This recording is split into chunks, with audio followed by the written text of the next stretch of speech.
Hello, everyone. It is the middle of June, maybe the later June, I should say. But hey, the Braves, no matter, they're really good. Really, really good. We're going to talk about that today here on today's episode of The Crowded Booth and why Atlanta's offense and some of the other guys are a big reason for this season's no June swoon.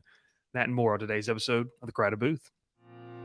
Pile in here and make yourself feel at home. The crowded booth is coming on. The Crowded Booth with Bryce Koon.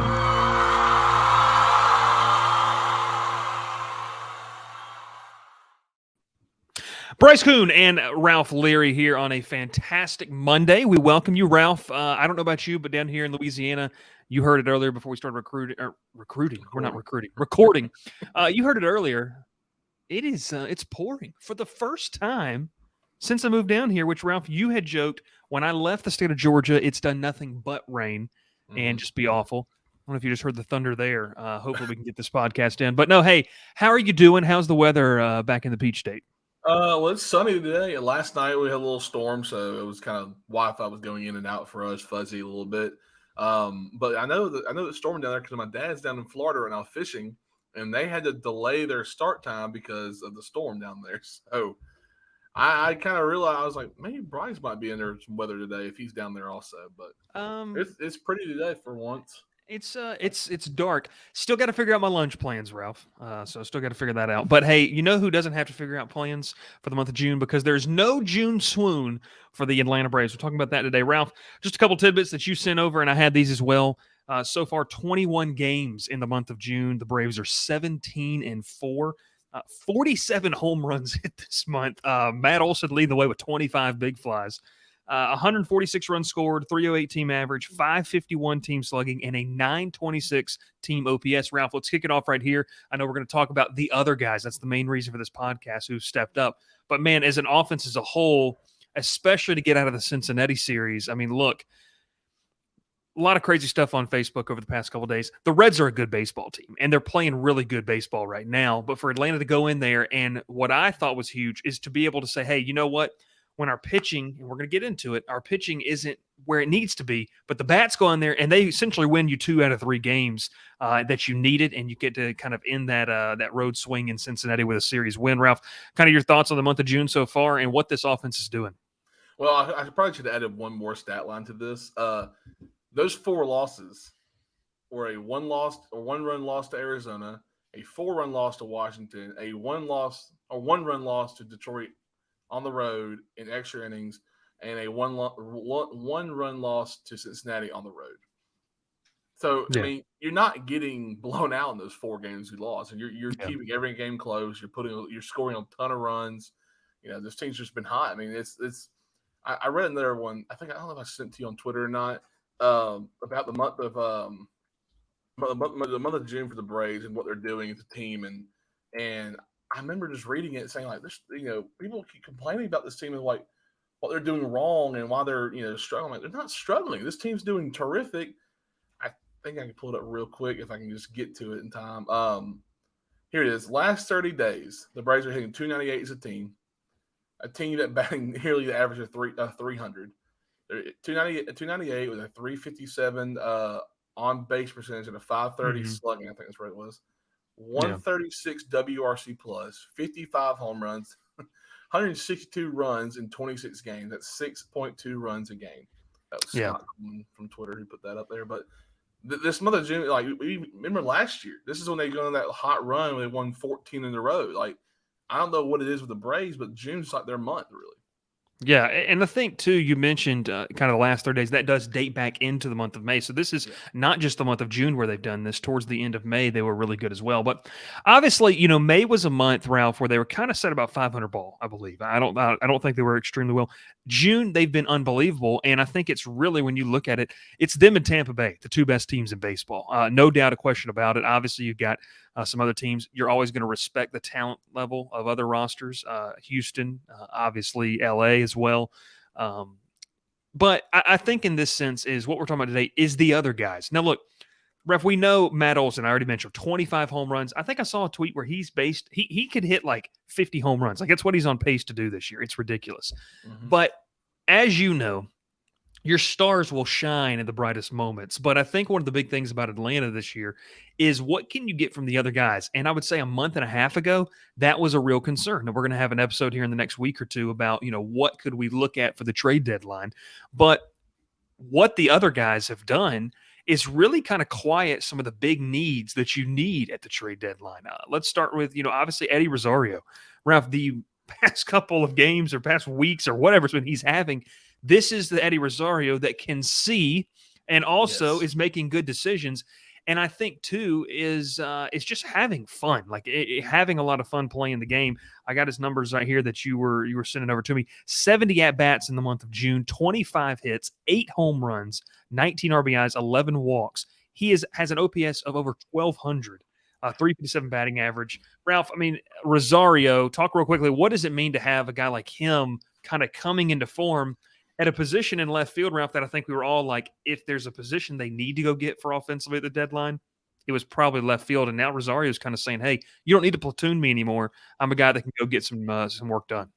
Well, yeah, I mean, this is one thing that we were worried about at the beginning of the year was, can our left fielders, we'll have a platoon of left fielders this year play between Sam Hilliard, Kevin Pillar, and Eddie Rosario and Marcell Ozuna, which, I mean, Ozuna's been primarily a DH this year, which has been perfect for him. We'll talk about him in a minute. But Rosario, basically, all month of June has been terrific. I mean, I put the walks in there because I don't think he had that many walks beginning of the season, really. I mean, he's been struggling with the bats beginning of the year. Was hitting like on a low batting average. He's really stepped up. We go back to the very first month in Arizona when he had a huge week in Arizona. I think he had 4 home runs in that series. I could be wrong with that. It was like 4 homers in 3 days. He had a 2-homer game. Yeah. Yeah, and he had the go-ahead grand slam in the top of the ninth with like 2 outs left. So, Yeah. I mean, he's been unreal. His defense is even better. We date back to last year when he came back and had the surgery on his eye or moving some stuff around for his skin where he could see better. And Ron Washington saw him hitting on his first day back, said he could finally see. I think he had an adjustment period for him last year. We couldn't really get back to what we saw in the NLCS, which, I mean, the NLCS Rosario is probably not coming back. I mean, yeah, that's like a once in a lifetime run there. Exactly, and it was an unreal run, and it will go down in history for how great it was. But if you get him consistently hitting 240, 250, walking more is huge. I mean, people don't realize how huge walks is. Matt Olson's like 3rd or 4th in major leagues in walks. I mean, yes, he strikes out, walks, or hit home runs. Kyle Schwarber does the same thing, but he just strikes out a lot more. And he's batting under 200. Yeah, he bats under 200. Matt Olson's finally figured out how to hit the ball more, and he's doing great. So you keep all this stuff on. You keep his on-base percentage on. You get those guys that are lower in the lineup like Michael Harris. He gets on base more. You have the best hitter in baseball at lead right behind them who can knock them around. I mean, it's just that's what this line is. It's what we wanted to happen. We want these guys to get on base. So for those top guys to come back around and hit and score them later on in the game. So for him to do this better, be a better at bats, walk more, it's helping a lot. Yeah, and I think too, when you look at what they've done, obviously offensively, but just, I mean, this is the lineup that I think Braves fans dreamed about. Like when we talked about this as being the deepest lineup, obviously maybe didn't live up to the billing, obviously in April with the struggles of Ozuna. Harris had, 2 injuries that put him down for a little bit, and then obviously came back and was trying to find his swing. But I mean, Michael Harris, 80 at-bats in the month of June, 28 hits, 4 home runs, 13 RBIs, 957 OPS. Ozuna, 66 at-bats, 21 hits, 4 home runs, 14 RBIs, 10 walks, a 956 OPS. I mean, when you have Ozuna slotted in the DH spot and you really get to rotate Travis d'Arnaud and Sean Murphy, look, Acuna's he's going to be the front runner for the MVP for the whole season. Like, I mean, that's just the season he's having. Ozzy's having a really, really good season at the plate. Austin Riley, and I would even say this, Riley hasn't been the superstar this season, but he doesn't have to. And I think that's what's huge about the other guys. We mentioned Ozuna and Harris. We talked to Ozuna in the last episode we did a couple weeks ago. But let's talk about Michael Harris here, because Harris is a guy that obviously won Rookie of the Year last year. There were big expectations for him coming into 2023. And what I like about it, Ralph, is when he struggled offensively, the defense never lagged with that. Like the defense was still Gold Glove caliber defense for Harris. We've seen it all season long, and now that the bat's coming around, you mentioned it 1 through 9.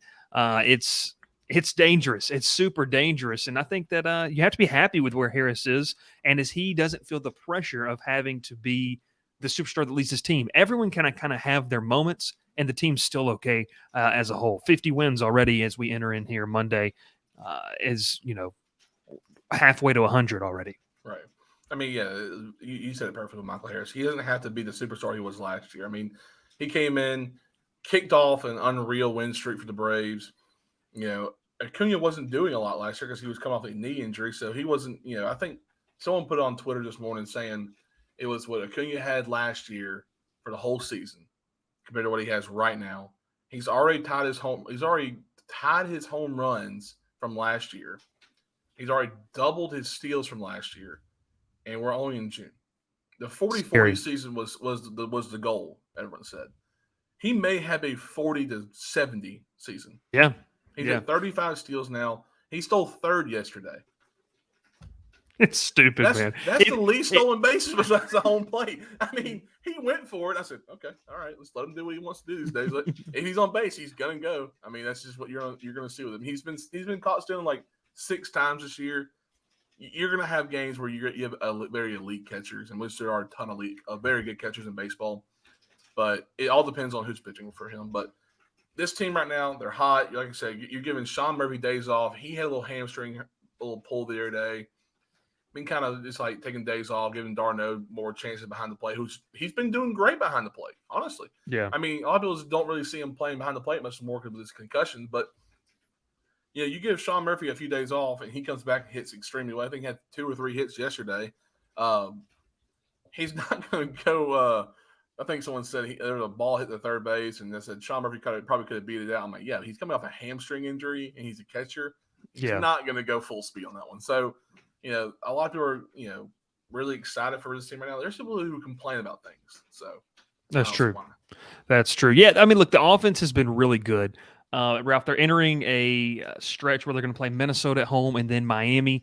That Miami weekend series is going to shape up to be a really good one because the Marlins, led by Luis Arias, really good young pitching. Ralph, you and I've said, and I've even joked with you about I want to be a Marlins fan sometime because I want to because they have so much young talent and they're kind of fun to watch at times. And two, I think when I look back at the World Baseball Classic, how fun that place would be packed out for a playoff atmosphere. It'd be a ton of fun to watch for sure. But yeah, look, we're going to talk about pitching later on in the week. We're going to split those episodes up because obviously, I don't know if you saw the news, AJ Smith-Shawver got sent down and Derek Rodriguez called up today.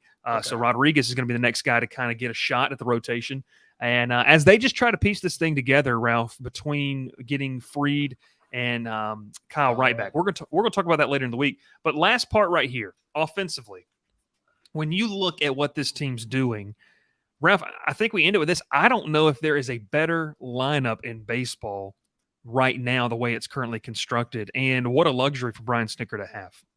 Right. I mean, you can say, what the lineup was for Philadelphia at the beginning of the year with Real Muto, Harper, Turner, Bone, Hoskins, and Schwarber. And you're thinking that lineup's unreal. Well, unfortunately, Reese Hoskins is hurt. And I mean, I have no ill will against anyone who plays baseball and gets hurt. They may be a rival. I don't want anyone getting hurt. That's terrible if you think that way. Kyle Schwarber's had an unfortunate year for him. This is kind of how he is these days. Bryce Harper had to start off the year on IL. Trey Turner's not himself. I don't know what it is. Real Muto's the only one carrying this team. He always has. He kills the Braves. But you're looking at the Dodgers. Well, Dodgers are getting older. I mean, Freddie's 33. Yeah, congratulations, Freddie Freeman. 2,000 hits. That's fine. Mm-hmm. A bunch of their team are young. Their team is very, very young right now. Yeah, James Outman. James Outman. Miguel Vargas, is he still playing for them, or has he got? Miguel Vargas is, but yeah, he's another one of their young pieces. I don't know if he's up still or not. Yeah, but there's a lot of guys who are just pieces for him. I mean, Mookie Betts he's 30 something now, isn't he? I mean, he's getting up there. He's got to be. Yeah, yeah. So you talking about a team that's who do it both ways here.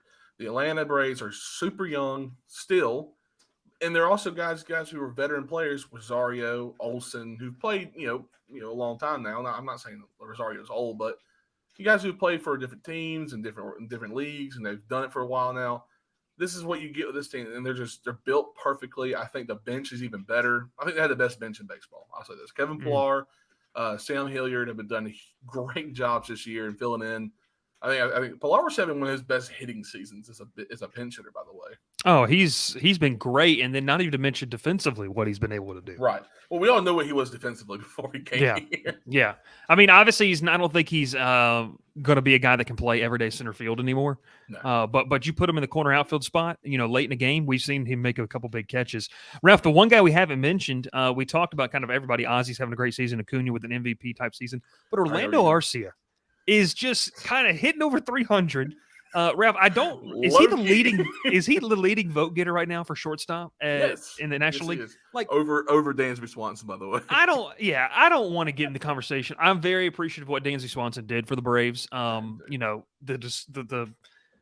things that he said to the media, like it's whatever. Like we can debate that later on another podcast. But I think that I just love the fact that Arcia, and you mentioned it, this is a guy who really wasn't in the candidacy towards a lot of people. I don't know why I didn't like him. I said, I mean, he's great defensively. He is great defensively, and he's just there. Like I wouldn't say that. I don't know. I think around Major League Baseball, I think he's probably the most underrated player in this Braves lineup right now. Just from what he's providing defensively and offensively, just coming up with key hits.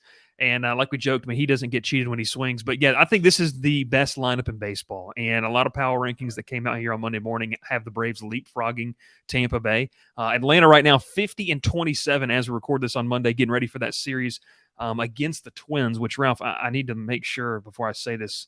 Yeah, the Twins are leading the AL Central 40-39 on the year. Right, the AL Central is a joke. I'm sorry. It is, but it kind of Twins and the Guardians. But you play the Guardians also, and I just looked at the schedule a minute ago. We'll probably talk about it later on, probably in July, the very beginning of July. You go to Tampa Bay. Oh, it's going to be a great best series. Teams in baseball. We finally get to see it. That's going to be a great series. Go back to the Braves, 50-27. Remember how we were worried about? Maybe you and I weren't, but a lot of people were worried about their home record. They're 24-15 at home, 26-12 on the road. That's amazing. The Marlins, like we talked about, a lot of success, Ralph, but they're 6 games back, 45-34. The Phillies 40-37, 10 games back. The Nationals 30-47, 20 games back. And Ralph, the best of it all, the New York Mets 35-42, 15 games back. But Buck Showalter is more than happy that they're trying. And so, look, Atlanta's got a stranglehold in the NL East right now, and man, I don't see it going away anytime soon. Ralph, any final thoughts about the recent offensive surge? And I'll end it with this: we've mentioned the other guys. Why is it so important that the other guys, Rosario, Harris, Ozuna, Arcia, are having such big offensive seasons for this lineup? Well, if you think about the beginning of the year in April, where a lot of these guys were not doing well, and you had Ozuna, but we also had Acuna and Olsen, Riley, and Darno, Murphy, and all those guys were having huge months of April where we didn't have anyone else doing anything else. We didn't need anything else from them. Ozuna was hitting way below the Mendoza line. I think it was under 100 at one point. Yeah. His resurgence, Ozzy's finally, he's really hot right now, like you said. Rosario and Harris finally getting back to his full potential. Arcee's been doing just enough to stay below the radar when no one's noticed it. But you take a lot of that, that weight off their shoulders off the top of the lineup. I mean, Ronald Acuna has done everything for this team this year, fielding and hitting wise, and on the more. And more. He is the best player in baseball. There should be no argument about it. I really believe that. You can say Shohei, I guess, because he pitches. That's not fair. Shohei's in the category by himself. Then he's a unicorn. Yeah.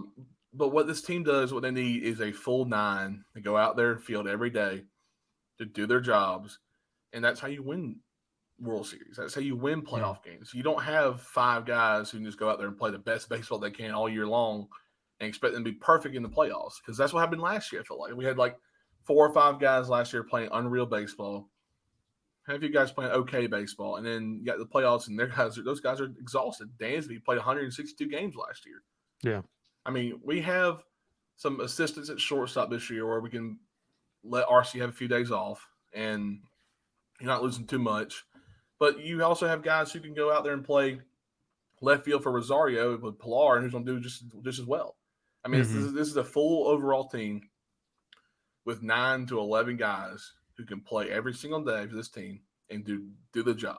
And that's what Snicker wanted. That's what Alex Anthopoulos wanted.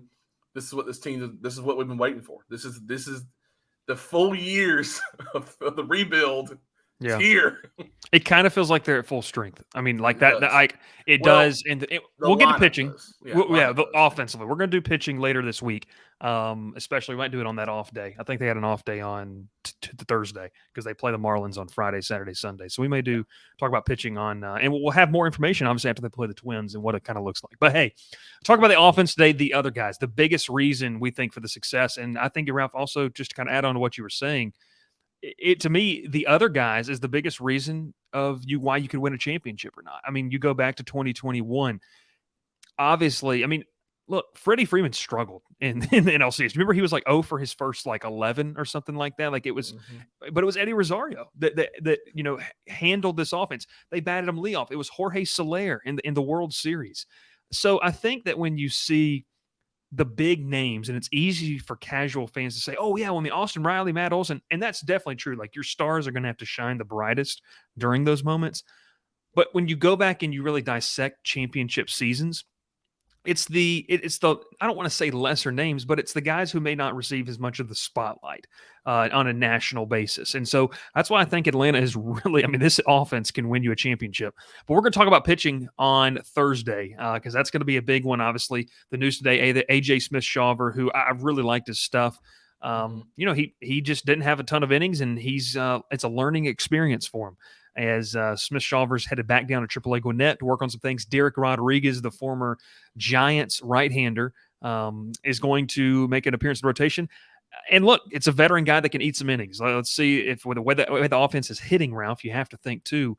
You just need 5 innings, maybe 1 or 2 runs given up. You don't need, shutout stuff. Maybe see if Rodriguez can do that. We don't need no hitters. Game shutouts. We don't. Just give the bullpen a rest, please. Yeah, I can't wait to talk about pitching. For sure. It's going to be a lot of fun. Ralph Leary, Bryce Koon, this is the Crowded Booth talking about the Atlanta Braves and the offense. Hey, a couple notes and reminders for you. If you are watching this and you just happen to stumble upon this, we'd really appreciate if you hit the subscribe button. Make sure to like the video and share it with your friends. Comment down below what you think about the Braves offense because this is a good conversation to have. A couple more things. Down in the description, you're going to find a couple of links that we want you to take advantage of. We've got a store. We've got some cool stuff in there, some cool merch. We're going to be doing some new merch here very soon that Ralph and I are going to be talking about. Ralph's repping the hoodie on the podcast today. A couple of other things. We have a Discord. We want you to come talk with sports with us. It's a lot of fun. It gets kind of crazy, but it's a fun way to connect and talk about that as well. And then make sure you are subscribed to that YouTube once again, because we're going to be doing something different. We're going to get into the gaming side of things. We're going to be live streaming some NCAA 14 revamped college football starting in the next week or so. Working out some of the bugs. We're going to start it this week, but we got to wait and see one of the 2 things we got to work out. But we're going to be doing that, and it's going to be a ton of fun. And here's to LSU maybe winning tonight. Ralph, we'll see what happens. I'll be watching that. I won't be watching the Braves game. We'll talk about it. But hey, we won't talk about yesterday. See you next time here on the Crowded Booth. Pile in here and make yourself feel at home. The Crowded Booth is coming on. The Crowded Booth with Bryce Koon.